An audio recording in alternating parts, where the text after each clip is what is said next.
Messy. He had compassion and went to him and bound up his wounds, pouring on oil and wine. Luke chapter 10 verse 34. Tuesday of the second week of Lent. Today we continue to unpack the parable of the Good Samaritan. Yesterday I mentioned that there are three aspects of the parable worthy of our consideration. The first being the compassion of the Samaritan and the way he enters into the man's suffering. Today, let us consider how the Good Samaritan went to him and bound up his wounds, pouring on oil and wine.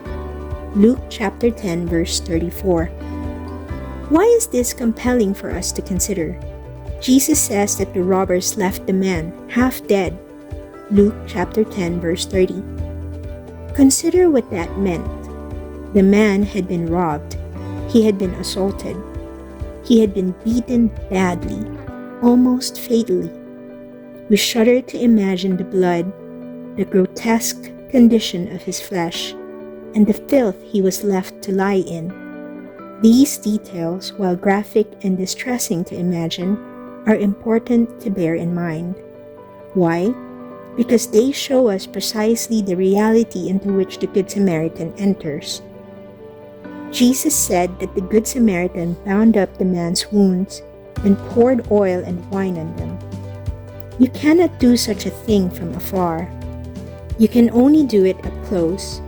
The Good Samaritan would have seen the mess, touched it, and smelled it. The Good Samaritan would have had to get messy himself. In the binding and caring and pouring, the Good Samaritan could not stand at a distance. He chose instead to enter the mess and get messy himself. Whew! Ponder that.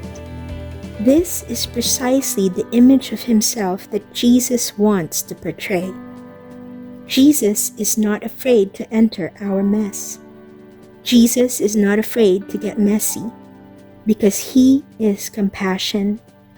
He is not afraid to suffer with us. He is not afraid to go deeper into our mess and get messy with us. Imagine how this idea would have affected those listening to Jesus. There would have been hundreds, maybe thousands of people following Jesus day after day. While Luke does not tell us exactly how many were listening, we certainly can deduce who was listening. Jesus certainly attracted people like his 12 apostles and the 72 disciples, but he also attracted sinners and outcasts. Ancient Judaism had rules and labels for those who were considered clean or unclean, holy or not. People on the fringes of society, especially those who had sin and shame as a part of their story, should have been all too familiar with the consequences of their messy history. Imagine what is in their hearts as they hear Jesus tell them that he, the Messiah, is not afraid of their mess. A person has to be intimately close to pour oil and wine in another's wounds and bind them up. Here's the good news. Jesus wants to get that close to you. Jesus wants to heal you. Jesus, as the Good Samaritan, healed the man left for dead. Jesus is not afraid of your mess. Jesus is not afraid to get messy. For your prayer, stay here for an additional 10 minutes.